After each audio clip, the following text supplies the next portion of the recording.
Here's what you get with this episode of The Nice Guys on Business. First and foremost, we don't allow anyone to invest blind, right? We want to meet you. We want to do a Zoom with you.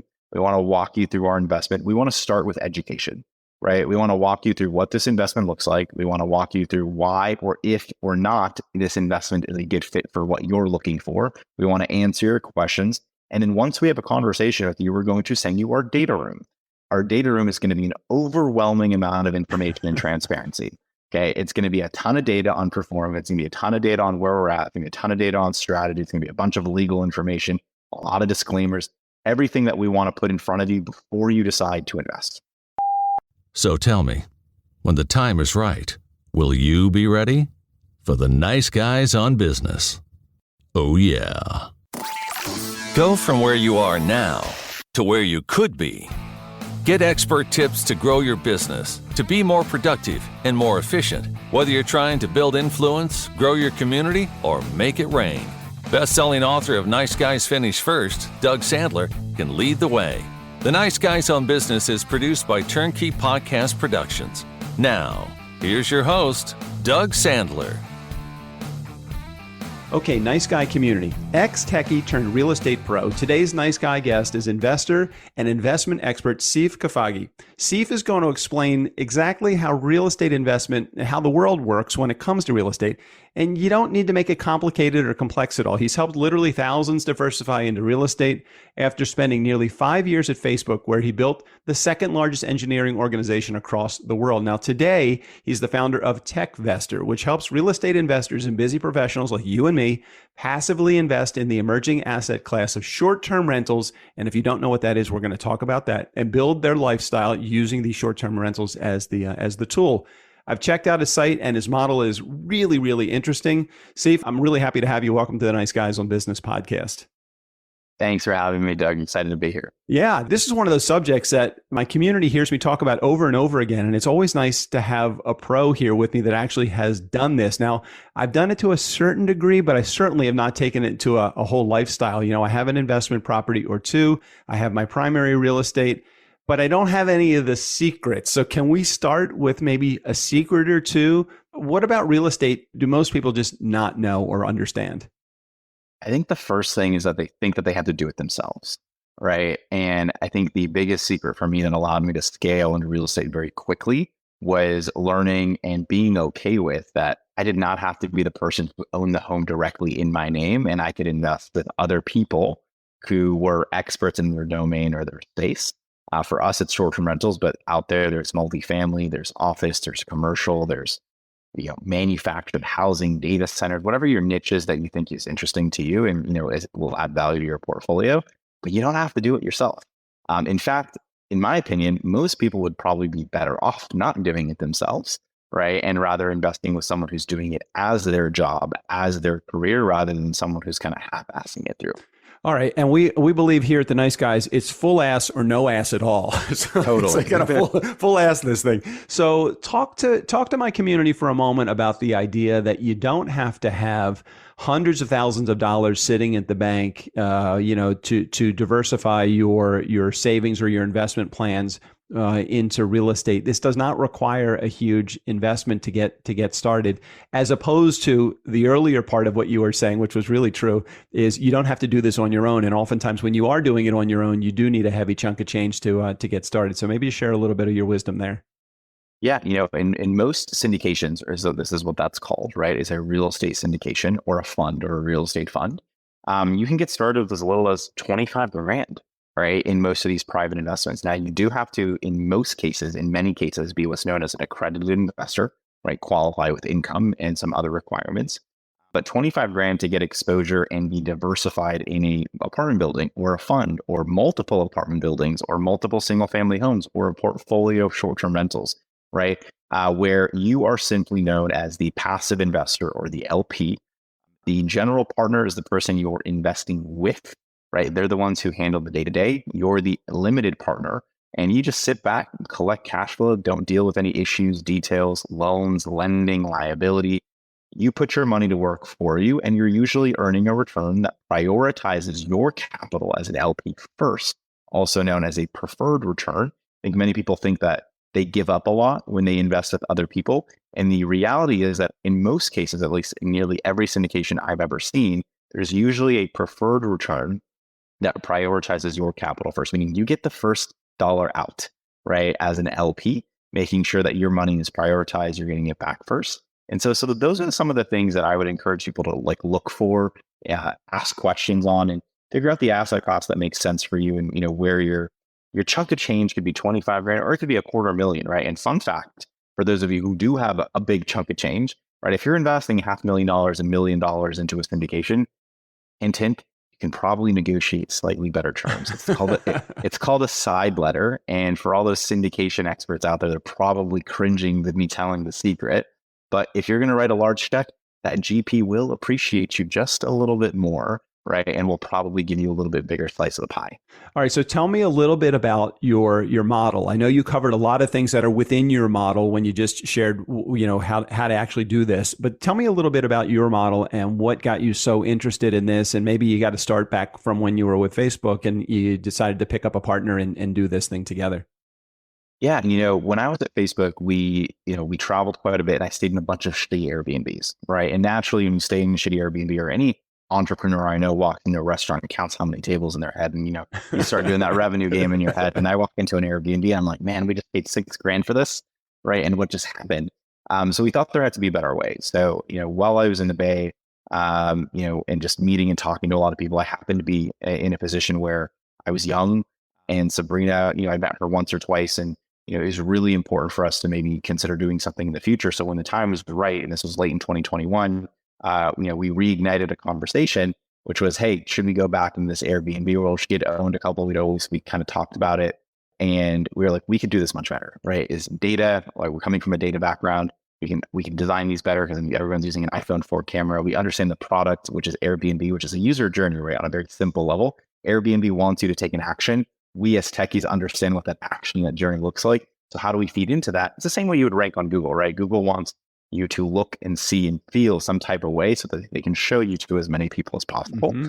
And we developed a fund with our own proprietary technology on the backing that allowed us to essentially allow anyone to invest in short-term rentals with as little as 25 grand into a diversified portfolio. So we just closed our first fund. And I think that's a great example of what we can talk about. So our first fund is about 75 properties across 10 states. And in those markets, you are a shareholder and an owner in 75 plus properties, which you could have entered with as little as 25 grand. Now, I don't know about you. There's no way in hell you're getting exposure to 75 properties of any kind for 25 grand, let alone short-term rentals, which is for us, we're going to prioritize cash flow as our priority, right? Then equity growth, right? Because we're a yield play. Every asset class has its thing. And to do it passively, you didn't have to qualify for 75 mortgages on your own, right? We're going to do all the work. We're going to handle all the toilets, all the guests, all the pricing, all the driving of revenue. And I'm really happy to share that we ended that fund, 6 times larger than we expected that we would be. Wow. Which was really awesome. I think it really hit a chord with the community and people who are looking for an investment like this. But also, if you've ever thought about what goes into owning a short-term rental, you got to find it, design it, furnish it, run it, operate it, focus on it. It's a job. Yeah. Okay. It's a job.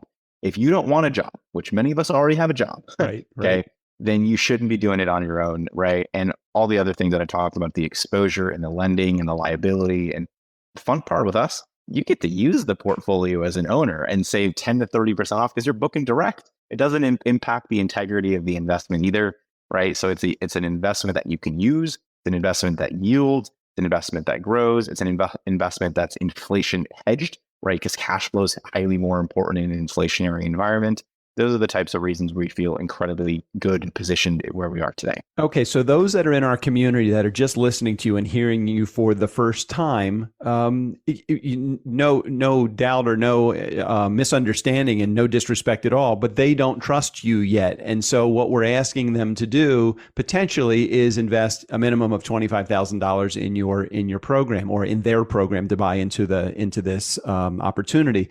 What risks are there that are involved? for them? And how do you get people to feel more comfortable with making this investment? Because as a limited partner, I'm sure that they have limited input as well. So maybe just talk about that for a second so people feel a little bit more comfortable with even picking up the phone or emailing to get on the phone or to exchange information with you.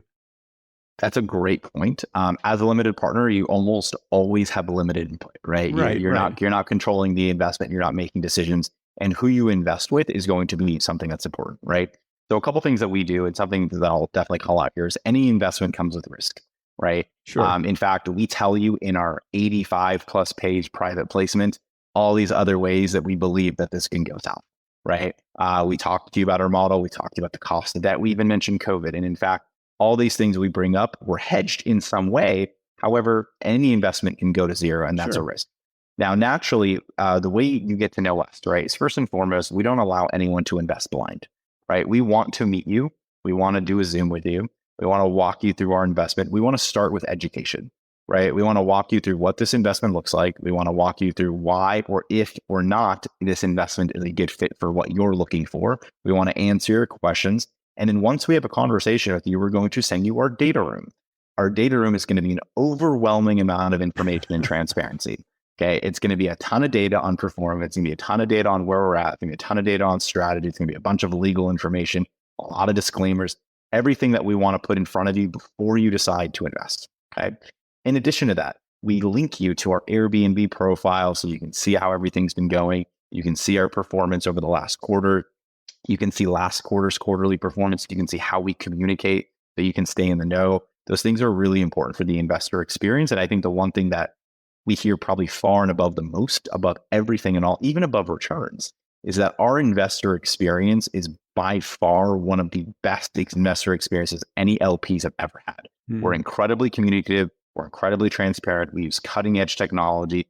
We're not talking about sending you an old school PDF where you got to decipher weird words. We're talking about breaking things down in the simplest of ways, videos, podcasts, audio, email, right there, so you understand what's going on and giving you a forum to actually answer your questions. So we believe we can build trust simply through education, first and foremost. And we give you this platform to kind of come back at us and be like, well, what else do you need? And we'll be sure to provide it. One of the things I really enjoyed about it, I was listening to a couple of other interviews that you were doing, and you were talking about you're kind of hedging your bets by doing some long-term commitments with your mortgages rather than doing these 2-year balloon notes at the end of 2 years. I think the minimum is like a 10-year period that you have your, and I don't know if it's that way anymore. I don't know how far back that interview goes. So maybe just share why this is a potentially less risk type of environment than the normal real estate, passive income kind of real estate now, make money now investment.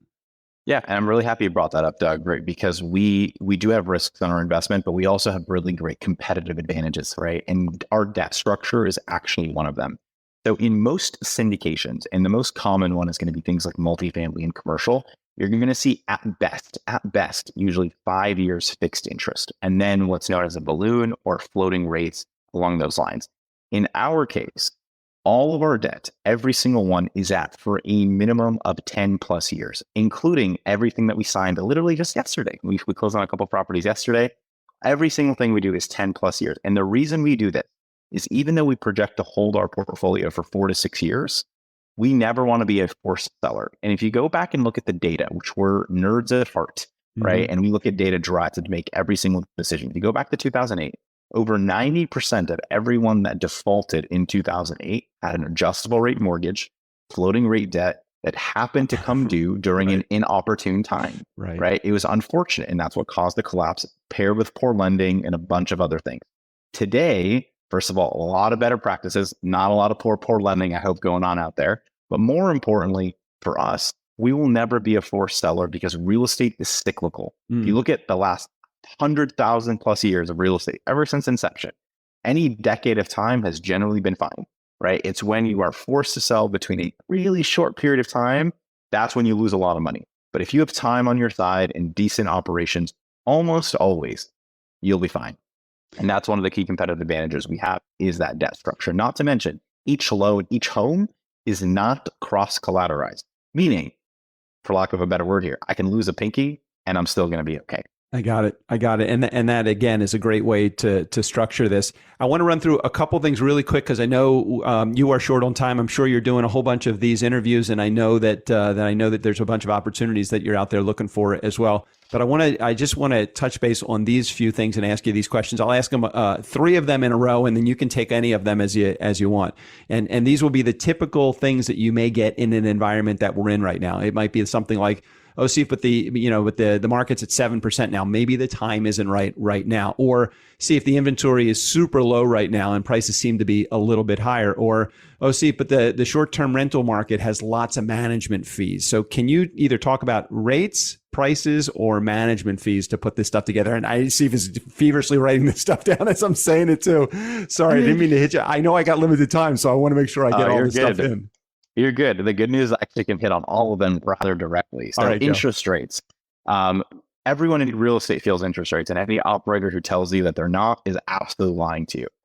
The good news in short-term rentals is we feel them last because we have one of the highest yielding cash flowing assets there are, right? So because we can go generate a 7, 8, 9, 10, 12, 30% cash on cash or whatever that may look like, we can stomach a 7, 8, or 9% cash on cash. Now, if I'm in a multi-investment and my cash on cash is 3 and my cost of debt is 7, that's negative leverage, right? And we don't want to necessarily be in that case because that becomes an exclusive growth play. And that's not to say that's a bad investment. That's just understanding the risk profile of that cash yield is a lot higher than where we are today. So that's one thing on interest rates. Talk about inventory. A year ago, when we first started our first fund, we ran into this. 4% interest rates with every offer was, cash, 300 buyers. So what did we do? We built software that allowed us to market map the entire country. So today we market map 100,000 plus properties a month through our proprietary software. 94% of the time, the software tells us this property sucks.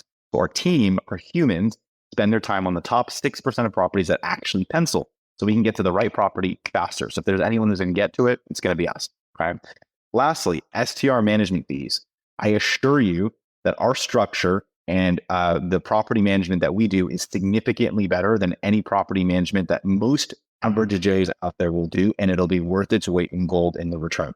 I would also stress that if you do not have a property management, right? And by the way, we're vertically integrated, so we do it ourselves, which gives us a lot of other advantages. Yeah. But if you're not hiring a property manager and you're doing it yourself, while your returns might be higher, I beg you to ask yourself this question: what's your time worth? Because what you just did is you gave yourself a job. And if you don't have a job, then that makes sense. But if you're going to own 5 of these and that becomes a job, then is this your exclusive income? And that's totally fine. But also you're going to be giving up liability. You're going to have a lot more liability. You got to have a lot more cash to bring to the table to get all these homes yourself. So it's about risk and reward. And like any other investment, there's a trade-off. I encourage you, most times the property manager is worth it. What I love about what you're saying is it makes sense on so many different levels to want to do this as an investment for those that are in our community that either have the 25 grand that they want to invest in this, or at least want to ask some questions. Now is the best time to really get this started. I got to ask the question that I ask anybody that has ever asked me about investing in a program that they are putting together. It's, are you invested in your own real estate? So tell me a little bit about your buy-in to what you're selling. Yes, our general partnership was the very first investment into our own fund. Also, we, because we're vertically integrated, our operating company, we're set up like a propco and an opco, which is a typical fund structure, right? Where you have your property company and your operating company. Our general partnership team is the exclusive funding source of our operating company. So we're all in, sweat, tears, everything that comes with it. Myself, Sam, and Sabrina, we're the 3 general partners, and we couldn't be more excited. I love it. And again, I love your enthusiasm with it. I from the moment I started looking at your site and doing this, and then seeing some of the transparency that you actually have on your website, which, by the way, gives to our Nice Guy community so they have access to it as well.